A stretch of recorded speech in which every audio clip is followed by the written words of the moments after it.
La dépression nerveuse est la maladie du siècle. On dénombre chaque année dans le monde quelques 100 millions d'êtres humains victimes d'une dépression nerveuse pouvant être cliniquement établie.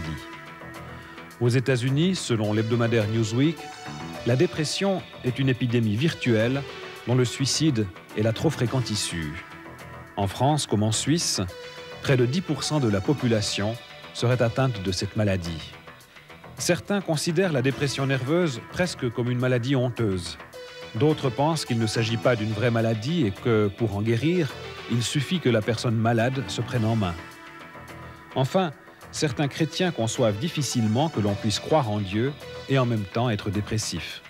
Nous essaierons donc, au travers de témoignages et d'interviews avec plusieurs médecins, de comprendre un peu mieux cette maladie qui n'épargne personne. Elle touche les incroyants mais aussi les croyants. Déjà, la Bible donne de nombreux exemples d'hommes de Dieu touchés par la dépression.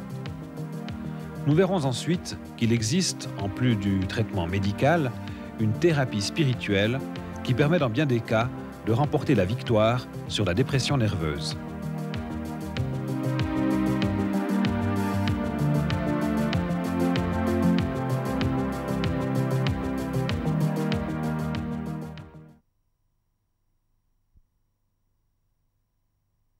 Depuis combien de temps êtes-vous dépressif?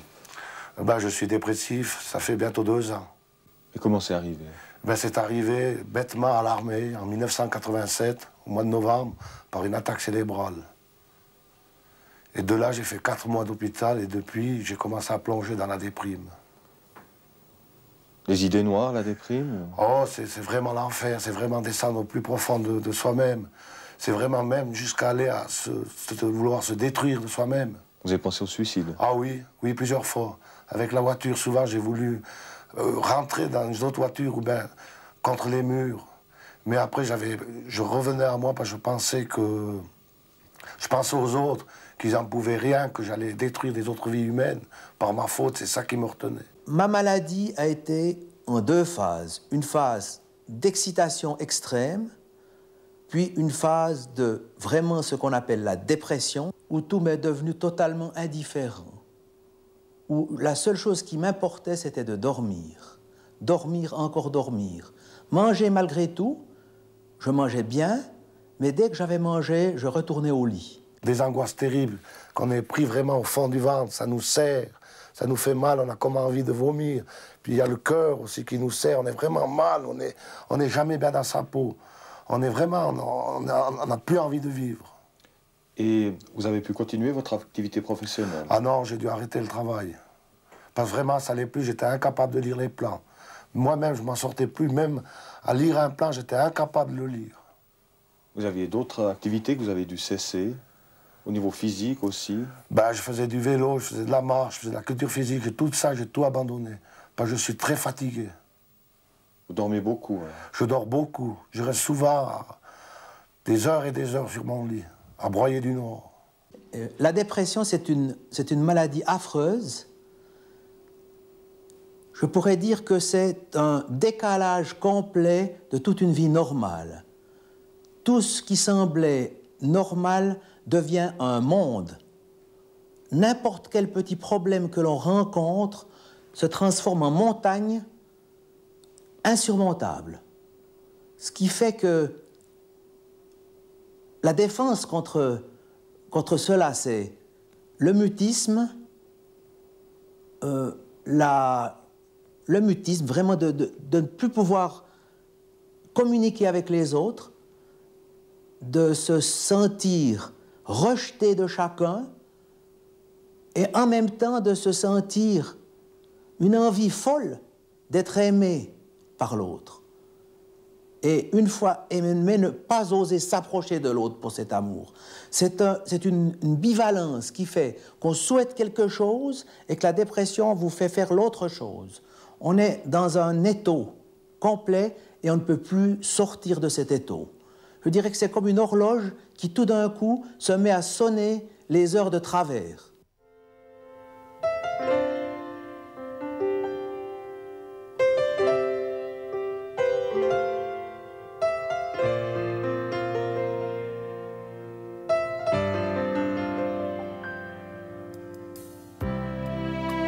Une Une thérapie souvent négligée par les médecins, les psychiatres et les psychologues d'aujourd'hui est la thérapie spirituelle. Notre système éducatif est fondé sur un humanisme athée qui ignore ce côté si important de la nature humaine. Pourtant, l'homme est un être profondément spirituel et la foi en Dieu peut combler son vide intérieur, apportant une solution radicale au problème de la dépression.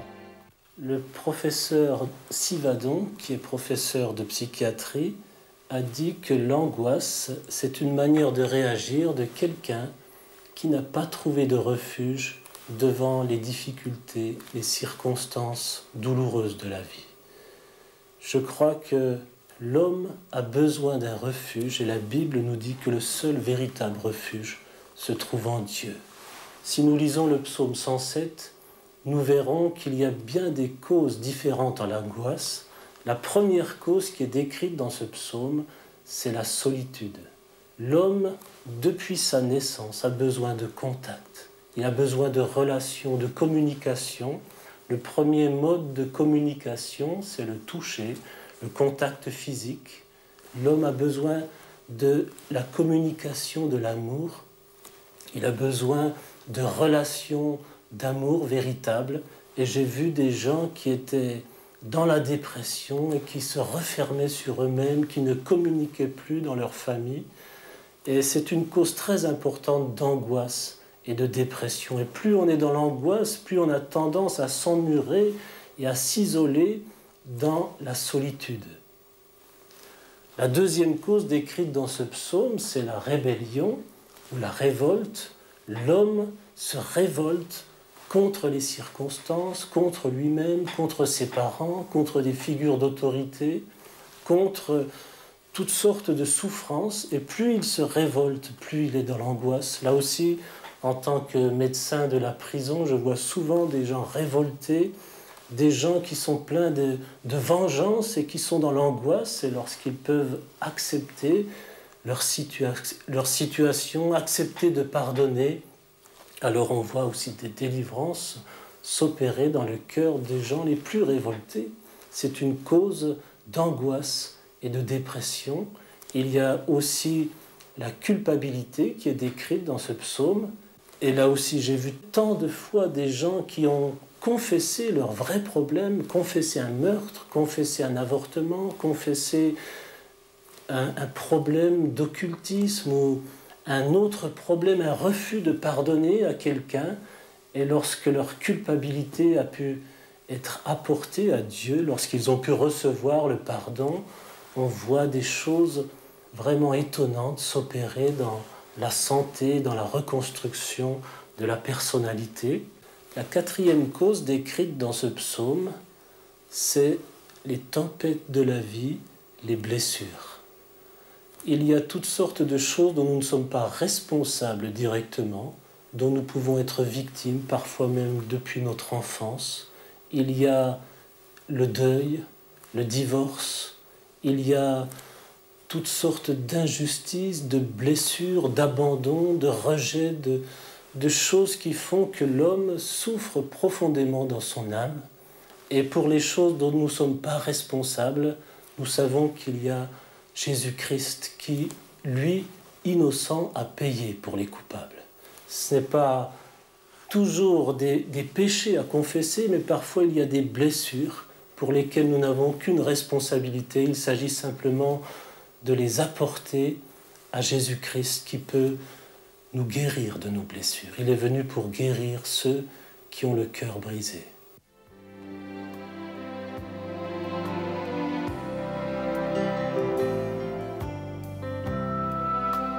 La Bible montre que Dieu ne se désintéresse pas du sort de l'homme. Le psaume 34 déclare que lorsqu'un malheureux crie, Dieu l'entend et le délivre de toutes ses détresses. Dieu peut rejoindre l'homme au plus profond de sa misère, en réponse à un simple cri du cœur, comme le montre ce témoignage. J'ai vécu un jour une histoire extraordinaire qui a réchauffé ma foi. Je soignais un malade pour une dépression, mais je n'avais pas le sentiment que c'était une dépression grave. Et puis un jour, sa femme me dit qu'il a voulu se suicider. Et ce jour-là, il se trouvait que j'avais quelques minutes en soirée. Je lui ai demandé de venir se présenter et il m'a raconté l'histoire suivante. Il était arrivé à un tel état de désespoir qu'il a cherché son fusil militaire, il l'a mis sous son manteau, il a mis une boîte de cartouches dans sa poche et il a écrit un petit mot à sa famille. C'était un soir d'hiver, vers les 6 heures, et il est remonté les gorges de la rivière qui aboutissent à son village. 6 heures le soir en hiver, il fait nuit. Il est arrivé au début des gorges, et ça c'est lui qui me l'a dit. Lui qui est un homme, je ne sais pas s'il est croyant, je ne sais pas s'il sait que je suis croyant, il m'a dit, je suis arrivé dans les gorges et j'ai crié, « Dieu, si tu existes, fais quelque chose ». Il est monté 1 kilomètre les gorges, il allait à un endroit qu'il avait préalablement repéré. Il est monté 1 kilomètre les gorges et il est tombé sur 2 personnes qui descendaient dans la nuit. Alors il était d'abord un peu surpris, ils se sont arrêtés, ils se sont salués, ils se sont échangés 2-3 informations. Les gens qui étaient là ne connaissaient pas la région, ils voulaient savoir où ils allaient, de nuit, en hiver. Et puis il avait surtout peur qu'on voie son fusil, sur quoi il les a quittés, il est remonté. Il a enjambé le parapet à l'endroit où il avait prévu de se suicider, au-dessus de la rivière, quand il a entendu du bruit. Il a laissé son fusil derrière le parapet, il a sauté sur le chemin, très gêné, et il est tombé sur une personne qui descendait, elle aussi, les gorges de la rivière, dans la nuit. Et alors là, ils ont devisé pendant un moment, et puis ils se sont quittés, et soudainement, l'envie de se suicider avait disparu. Il est allé chercher son fusil et il m'a dit « J'ai couru jusqu'à la maison ». Il fuyait la mort. Je crois que cet homme a appelé Dieu et que Dieu lui a répondu.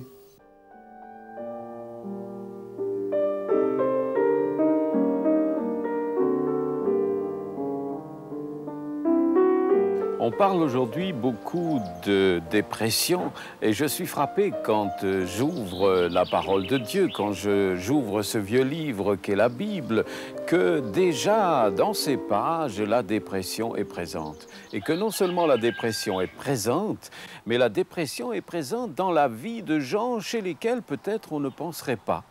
Notamment Job, qui est un homme étonnant, dont la Bible nous dit qu'il avait, à une époque où apparemment on ne se souciait pas beaucoup de Dieu, vraiment ce désir, lui, d'être juste, d'être en ordre avec Dieu. Et pourtant, il lui arrive toute une série de difficultés dans la vie qui, en s'accumulant, l'amènent finalement à un état vraiment dépressif où il dira à Dieu « Il vaudrait mieux que je meure, il vaudrait mieux que tu me rappelles à toi ». Il faut dire que le chemin par lequel il est passé fait comprendre qu'il ait eu ces moments difficiles, ces moments de morosité et de tristesse. Mais on retrouve aussi ça chez Jérémie. Jérémie, c'est encore plus curieux parce que ça semble être dans une période assez agréable. Enfin, ce n'est pas un moment où il a particulièrement des difficultés et quasiment un petit peu comme un orage qui tomberait d'un ciel bleu à la limite.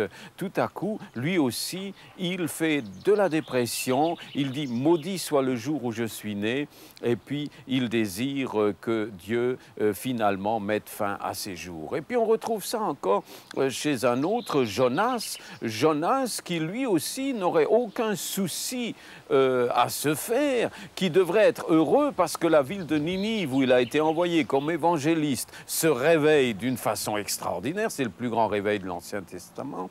Et il dit lui aussi à Dieu, eh ben, la vie vaut pas la peine d'être vécue, je suis déçu, je m'attendais bien à ce que ça se passe comme ça, j'aurais voulu que ce soit autrement. Et puis, finalement, il dit à Dieu, eh ben, ôte-moi la vie. Et puis, enfin, il y a bien sûr Élie qui, lui, a vécu quelque chose d'extraordinaire sur le mont Carmel. Il y a une grande rencontre de réveil. Dieu est intervenu d'une façon fantastique, le feu du ciel est descendu. Après ça, Élie, un peu emporté peut-être par son élan, il tue quelques centaines de prêtres de Baal.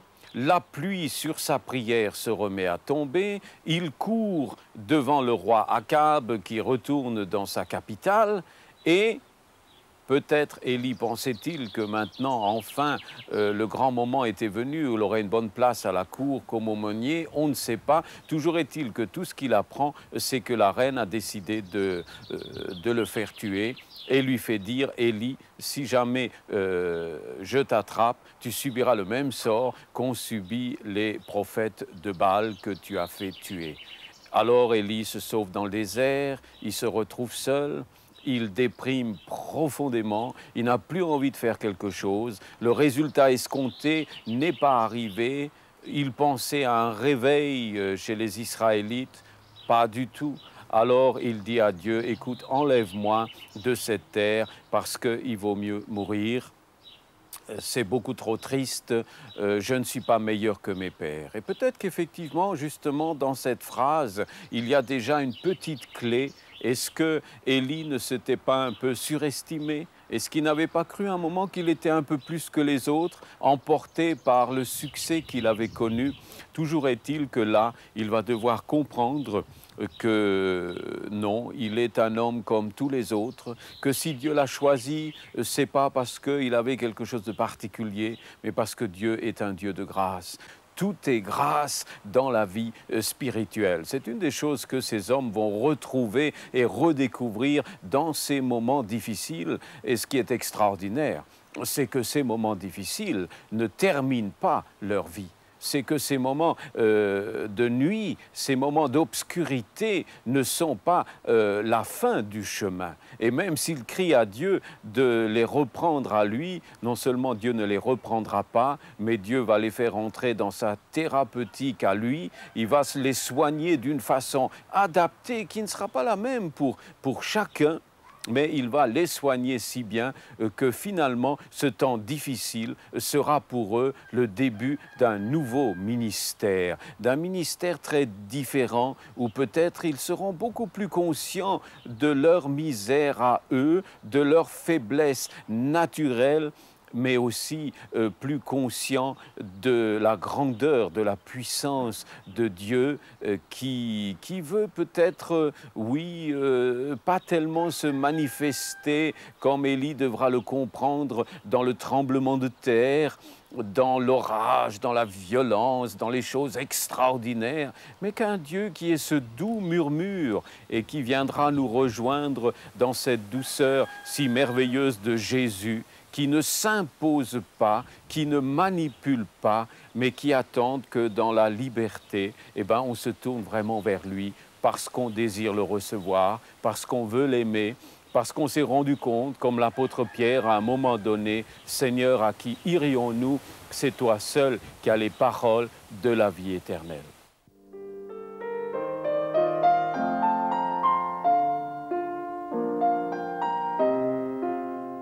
Les chrétiens d'aujourd'hui peuvent aussi connaître la dépression, qui souvent disparaît d'une manière soudaine, pour ne pas dire surnaturelle.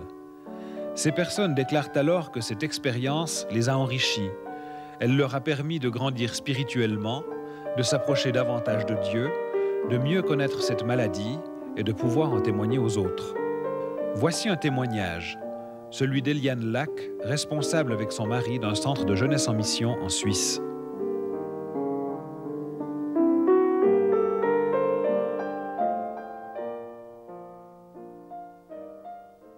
L'expérience que je vais vous raconter remonte à 3-4 ans en arrière. Nous étions à ce moment-là responsables du centre de jeunesse en mission à Lausanne. Et tout à coup, tout a commencé par une fatigue physique, mais surtout une fatigue morale, mentale. Je me sentais, moi qui suis de nature assez vive, assez visionnaire, j'ai toujours envie d'entreprendre des choses. Tout d'un coup, j'avais plus envie d'entreprendre. Je voulais rester chez moi. Et toute nouvelle responsabilité, même si elles étaient petites, étaient trop grandes pour moi, paraissait une montagne énorme. Et la première année, je ne me suis pas trop inquiétée. La deuxième année, c'est devenu assez sérieux.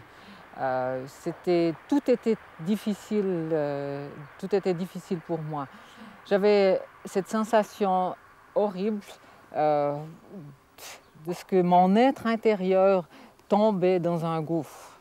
J'avais cette impression que j'ai souvent décrit, c'est que mon être intérieur tenait à des bretelles qui n'avaient plus d'élasticité. Alors j'avais beau les remonter, essayer de remonter mon moral, mais sitôt que je le laissais aller, il retombait. Même une fois, je me souviens un jour particulièrement où j'avais l'impression de tomber dans un trou noir et d'avoir crié au Seigneur avec une angoisse terrible. Et la seule chose à laquelle je me suis accrochée mentalement, en tout cas c'était une image intérieure, c'est de me raccrocher à la croix. Et c'est la seule chose qui m'a, me semble-t-il, retenu de tomber jusqu'au fond de cet abîme. Alors il y avait beaucoup d'angoisse, il y avait beaucoup de questions et de culpabilité aussi, parce que je me disais, mais tu es chrétienne, non seulement tu es chrétienne, mais tu as des responsabilités, tu devrais montrer l'exemple, et puis tu es à plat, c'est comme s'il n'y avait plus de ressort. Je me disais, mais il doit y avoir une cause où j'ai fait quelque chose que j'ai désobéi, où il y a du péché dans ma vie, et je ne sais pas ce que c'est. J'avais beau prier, demander à Dieu, et quand je regarde mon agenda dans lequel je marque ce que je reçois de la part du Seigneur, il y avait des choses encourageantes, mais elles n'avaient aucun effet sur moi. Elles me coulaient dessus comme de l'eau sur les plumes d'un canard. Et puis pendant cette période où j'étais vraiment, nous étions en année sabbatique, où j'étais comme ça à plat, c'est à ce moment-là que le Seigneur a libéré cette propriété ici et ouvert ce nouveau ministère pour nous. Alors je suis arrivée ici dans cet état. Donc la beauté du paysage qui nous entoure, le cadeau merveilleux de cette propriété et la perspective d'un nouveau ministère était pour moi un fardeau. C'était impossible pour moi de me réjouir. Alors après notre arrivée ici, j'ai dit, Seigneur, c'est pas possible, ou il y a quelque chose dans ma vie où j'ai désobéi et tu me le révèles et je mets les choses en ordre, ou il faut que tu interviennes parce que c'est pas possible de mettre sur pied un nouveau ministère, de recommencer un travail, d'établir spirituellement ce nouveau centre dans l'état dans lequel je suis. Et alors, j'ai dit, Seigneur, voilà, je te donne, je n'ai pas beaucoup de force, je ne peux pas jeûner à plein temps, mais je vais jeûner pendant une semaine, aussi longtemps que c'est nécessaire, le repas de midi. Et pendant le temps du repas, j'irai dans ta présence. Je ne sais plus que prier, mais enfin, je serai là dans ta présence. Et si tu as quelque chose à me dire, tu pourras le faire. Et au bout du 3e jour, c'était le 24 juin, à 2 heures de l'après-midi, c'était instantané. C'est comme si le Seigneur m'avait pris par les cheveux ou par le collet et m'a sorti de la boue et m'a remis sur le roc. Et depuis ce jour-là, j'ai plus du tout été dépressive. Alors c'était un miracle, il n'y a pas d'autre explication que la grâce du Seigneur. Alors vous me direz, mais enfin, quelles étaient les causes ou quelle était la cause de cette dépression, je ne sais pas. Peut-être que j'ai été le champ de bataille de l'ennemi, qu'il n'avait pas envie que nous venions prendre possession de ces lieux. Il y avait aussi peut-être un manque de sagesse, j'étais peut-être trop fait, brûler la chandelle des 2 bouts. Maintenant, je suis un peu plus sage dans l'emploi de mon temps. Mais je n'ai pas de grandes explications, sinon que je sors enrichie de ce temps. J'ai une nouvelle compréhension, un nouvel amour pour les gens qui passent par des temps difficiles. Et je sais que ce n'est pas une question de volonté et que ce n'est pas nécessairement dû à une désobéissance ou au péché dans notre vie. Il y a quelques années, le monde de la presse, et je dirais même un peu le monde français, a été très étonné d'apprendre que Maurice Clavel était devenu chrétien. Que lui, qui avant était très virulent contre les prêtres, contre l'Église, contre la foi, tout à coup affirmait très haut et très fort que maintenant il savait que Jésus-Christ était ressuscité, que Jésus-Christ était vivant, que Dieu existait. Et il l'avait découvert justement dans la dépression. Il avait fait une terrible dépression, on l'avait soigné par les médecins, il en parle dans son livre « Ce que je crois ». Et puis, dans cette dépression dont il n'arrivait pas à sortir, ni par des médicaments, ni par autre chose, il a tout à coup réalisé que pour lui, c'est parce que quelque chose d'essentiel manquait dans sa vie, pour ne pas dire, c'est parce que l'essentiel manquait, la présence de Dieu. Et quand il s'est tourné vers Dieu, quand il s'est tourné vers Jésus-Christ, il a vraiment été guéri. Ça a bouleversé sa vie. Il a eu un très beau témoignage au Nouvel Observateur où il est resté comme journaliste, disant très clairement que Jésus-Christ était désormais une réalité. Mais c'est vrai que si pour certains, la dépression peut les amener à découvrir qu'il manquait l'essentiel. Il y a beaucoup d'hommes, et nous l'avons vu avec Élie, avec bien d'autres, pour qui Dieu est une réalité, Dieu est une présence, et pourtant ils connaissent ces moments de dépression, ces moments de souffrance, ces moments difficiles. Mais là aussi, il y a une espérance formidable qui est dans la parole de Dieu. Et je ne peux m'empêcher de penser à cette parole du grand missionnaire Hudson Taylor qui disait, entre autres, qu'il est plus important de découvrir ce que Dieu veut me dire dans une période difficile que de sortir de cette période difficile. Alors, peut-être que pour certains croyants, dans ce moment difficile, Dieu leur montrera qu'ils n'ont pas pris assez soin de leur corps, qu'ils ont oublié tout ce côté humain, tout ce côté de la création qui a une telle importance dans la vie. Peut-être que pour d'autres, ce sera un temps où ils mûriront dans leur communion avec le Christ ressuscité, qui lui aussi est passé par la souffrance et par la mort, et qui est là avec nous. Lui qui a dit « Mon Dieu, pourquoi m'as-tu abandonné ?»